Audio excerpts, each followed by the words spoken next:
마태복음 21장부터 27장까지는 예수님 생애의 마지막 일주일, 성고난주간에 일어난 사건들이 기록되어져 있습니다. 고난주간 일주일을 전반기와 후반기로 나누었을 때 21장부터 23장까지가 고난주간 전반기에 속하는 내용인데요. 주로 유대 종교 지도자들과 충돌되었던 사건들이 기록되어져 있습니다. 고난주간 첫째 날, 예수님께서 어린 나귀를 타고 예루살렘에 입성하셨습니다. 사람들은 나뭇가지를 흔들며 예수님을 환대했지요. 그러나 예루살렘의 모든 사람들이 예수님을 환대한 것은 아닙니다. 앞선 10절에 보면 예수님께서 예루살렘에 들어가시니 온 성이 소동하여 이르되 이는 누구냐 하거늘. 오히려 예수님에 대해 모르는 사람들이 더 많았고 예수님의 정체에 대해서 의심하는 사람들이 더 많았습니다. 다음 날 성전에 들어가신 예수님은 성전 안에서 장사하는 사람들의 상을 엎으시고 장사꾼들을 쫓아내셨습니다. 안 그래도 이 예수라는 인물에 대해서 심기가 불편해 있던 유대 종교 지도자들이 예수님의 행동을 보고 항의하기 시작합니다. 병행 본문인 요한복음에 보면 당신은 대체 무슨 권위로 이런 일을 합니까? 당신이 무슨 위대한 선지자라도 됩니까? 그렇다면 당신은 우리에게 어떤 기적을 보여줄 수 있습니까? 라고 따지며 항의합니다. 여기에 대한 예수님의 답변이 뭐였습니까? 성전을 허물어라. 내가 3일 만에 다시 세우겠다. 이것이 우리가 잘 알고 있는 성전 정화 사건입니다. 이 성전 정화 사건 이후에 유대 종교 지도자들은 어떻게 하면 저 예수를 죽일까 꾀를 내기 시작했다. 성경은 기록하고 있습니다. 다음 날 예수님은 또다시 성전을 찾아가셨습니다. 이번에는 사람들을 앉혀놓고 말씀을 가르치기 시작합니다. 말씀을 가르치는 예수님을 보고 대제사장들과 백성의 장로들은 더욱 화를 내며 예수님께 따지기 시작했습니다. 앞선 23절에 보면 네가 무슨 권위로 이런 일을 하느냐? 너에게 이런 권위를 준 사람이 누구냐? 종교 지도자들의 이 말은 곧 하나님의 말씀에 관해서는 자신들만 사람들을 가르칠 권위가 있다는 말이죠. 자신들은 하나님께서 선택한 아브라함의 후손들이요, 하나님께서 선택한 모세의 율법을 가지고 있기 때문에 하나님 말씀은 자신들만 가르칠 수 있다는 겁니다. 앞선 성전 정화 사건 때에도 그랬고 유대 종교 지도자들은 왜 그렇게 예수님의 권위에 대해서 궁금해할까요? 더 정확하게 말씀드리면 이들이 지금 예수님의 권위에 대해서 자꾸 물어보는 의도가 무엇일까요? 세례 요한에게 그랬던 것처럼 예수를 고발하여서 죽이려고 하기 때문입니다. 너희가 가르치는 그 권위가 어디서 왔냐? 누구로부터 왔냐? 이 질문은 만약에 예수님이 자신의 권위가 하나님께로부터 왔다, 하늘로부터 왔다 하면 바로 신성모독죄로 잡아들일 수가 있습니다. 반대로 예수님이 내 권위는 어떤 사람에게서 왔다라고 하면 지금 예수님을 위대한 선지자로 믿고 따르는 사람들에게 예수님은 더 이상 선지자로서의 권위를 인정받지 못하게 되는 게 됩니다. 그러면 사람들은 더 이상 예수님을 따르지 않겠죠. 종교 지도자들은 이걸 노린 겁니다. 그래서 예수님은 어떤 대답을 하든 공경에 빠질 수밖에 없도록 하기 위해서 종교 지도자들은 계속해서 예수님의 권위에 대해 질문하고 있는 겁니다. 예수님께서는 종교 지도자들의 이런 악한 마음을 꿰뚫어 보시고 오히려 역으로 질문하시죠. 24절과 25절에 보면 너희들이 나의 권위에 대해서 묻기 전에 너희들이 먼저 대답을 해주면 좋겠다. 너희들이 대답을 해주면 나도 대답을 해주겠다. 자, 세례 요한이 베푸는 이 세례의 권위는 어디서 온 것이냐? 하늘로부터 온 것이냐? 아니면 사람으로부터 온 것이냐? 예수님이 역으로 질문을 합니다. 예수님의 질문에 종교 지도자들은 함부로 대답을 하지 못합니다. 왜 그럴까요? 세례 요한은 수많은 사람들이 위대한 선지자로 여기며 믿고 따랐던 사람입니다. 세례 요한이 베푸는 세례를 받고 회개한 사람들이 너무나도 많았습니다. 그런 세례 요한을 고발해서 죽인 사람들이 바로 종교 지도자들이었습니다.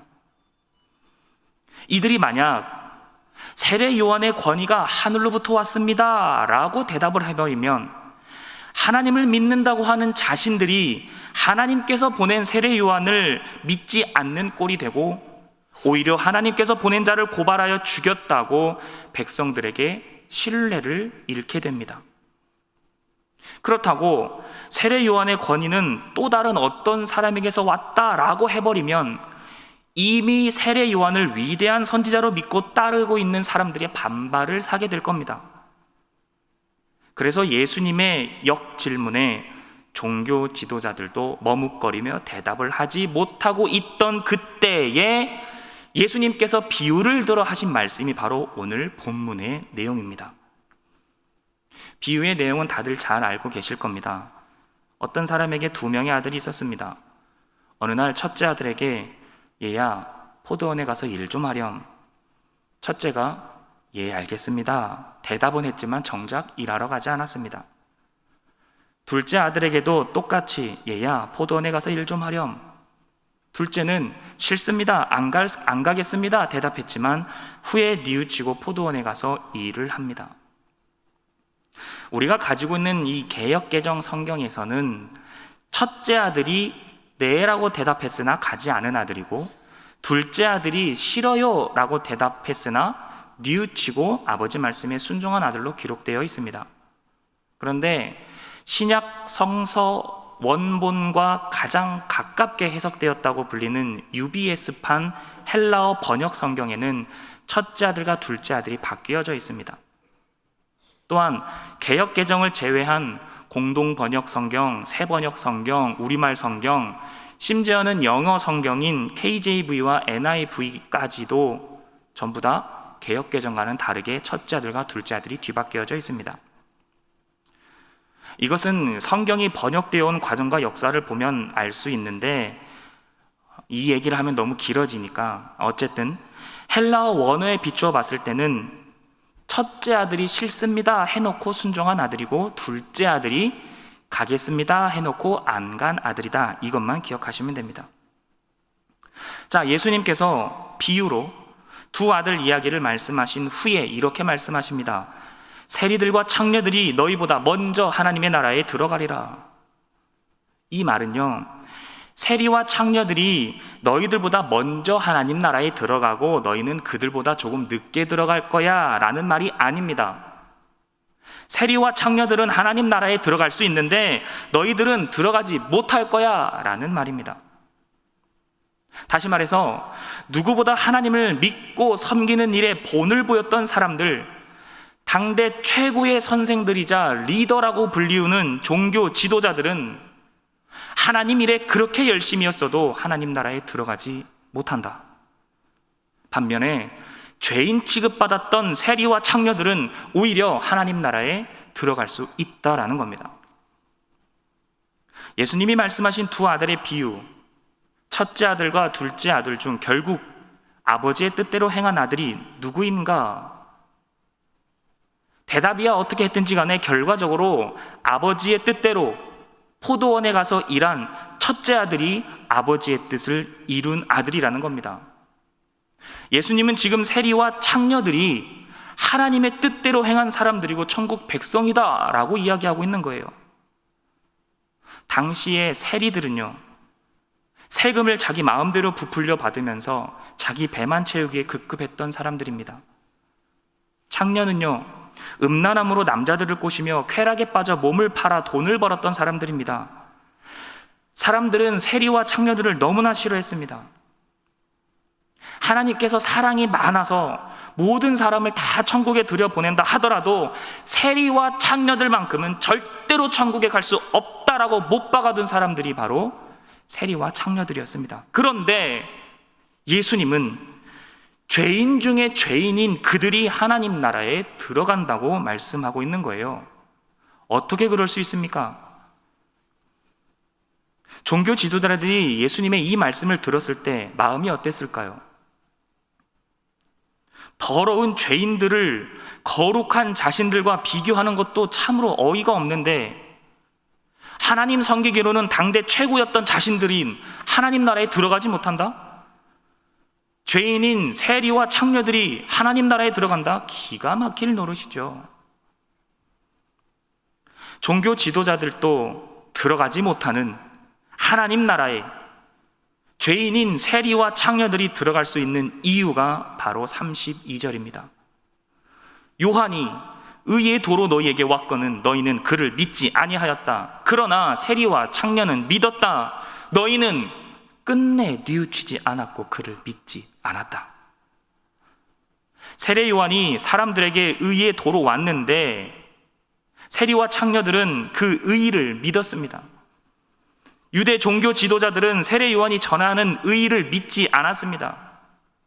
죄인들은 그 의의를 믿고 자신들의 죄를 뉘우치며 회개했는데, 종교 지도자들은 죄를 뉘우치지 않았고 끝까지 그 의의를 믿지 않았다는 겁니다. 요한이 말하는 의의가 뭡니까? 누굽니까? 예수 그리스도죠. 그 의의에 이르는 방법은 뭡니까? 예수를 영접하는 겁니다. 세례 요한이 전하는 의의를 받아들인 이 죄인들은 회개했습니다. 요한이 전하는 예수 그리스도 복음, 하나님의 의의를 받아들였을 때 죄인들은 회개함으로 그들의 삶이 실제로 변했다는 겁니다. 이 의의라는 것은 눈에 보이지 않고 믿음으로만 고백하는 무형의 존재가 아닙니다. 말씀을 많이 알고 기도를 많이 한다고 깨달아지는 우리의 의식 속에만 존재하는 것이 이 의의가 아니라는 겁니다.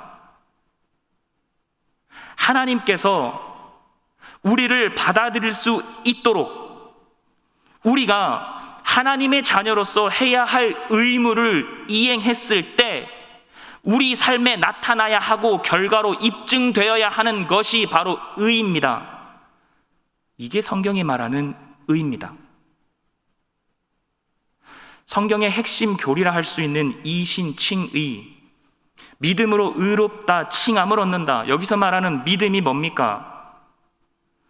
내가 예수를 믿는 내 믿음이 아닙니다. 믿음으로 의롭게 된다는 것은 예수 그리스도 그분 자체를 의미합니다. 예수 그리스도를 믿는 내 믿음으로 내가 의롭다 칭함을 얻는 것이 아니고, 예수 그분 자체가 곧 믿음이고 예수 그리스도 믿음 자체로 말미암아 의롭다 칭함을 받는다는 겁니다. 그래서 예수를 영접한다라고 표현하는 거예요. 그래서 의에 이르는 방법은 우리가 예수를 영접하면서 내가 죽어버리고 예수로 살아가는 겁니다. 이 말은 곧 반드시 내 삶에 예수 그리스도가 드러나야 한다는 말이 되겠죠. 의롭다 칭함을 받는 것이 내가 그냥 믿는다고 고백하면 되는 거구나 라고 착각하니까 교회 안에서의 삶과 교회 밖에서의 삶이 다른 겁니다. 믿음으로 고백만 하면 되니까 실제로 그렇게 살지 않아도 된다라고 착각을 했던 거죠. 여기에 대해서 야고보가 뭐라고 합니까? 아니다. 의롭다 칭함을 받은 사람들은 입으로만 믿는다 고백한 것으로 의롭다 칭함을 받는 게 아니고 삶으로 그 의가 드러나야 한다. 행함이 있는 믿음이어야 한다라는 거죠. 그래서 하나님의 자녀들은 행함이 있는 삶, 변화된 삶이 실제로 나타나야 한다라고 말하면서 쓴 것이 야고보서입니다. 지금 예수님도 그 말씀을 하고 계신 거예요. 유대 종교 지도자들 입술로는 얼마나 멋지게 기도하고 얼마나 많은 하나님의 말씀을 이야기하는 사람들입니까? 그러나 정작 그들의 삶은 율법으로 상대방을 정죄하고 비난하고 판단했다라는 거죠. 정작 자신들이 가지고 있고 알고 있는 말씀으로는 자신들의 삶을 비추지 않았고 회개하지 않았다는 겁니다.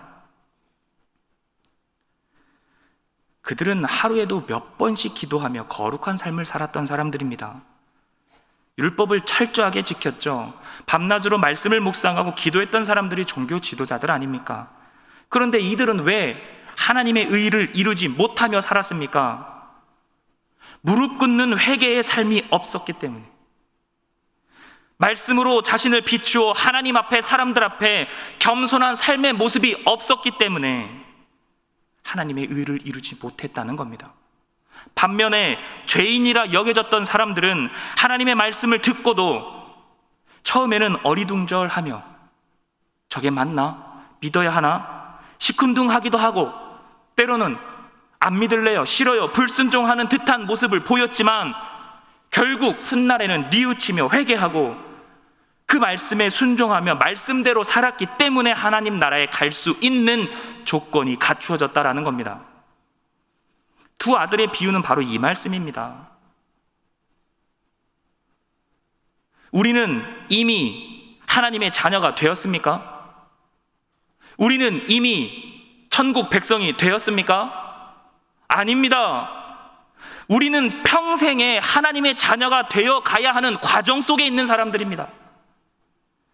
죽을 때까지 천국 백성이 되어가는 과정 속에서 살아가야 하는 사람들이 바로 저와 여러분들입니다. 이 신앙의 여정 속에 사는 저와 여러분들은 말씀의 나를 계속 비추어 가기 때문에 고개가 숙여지는 겁니다.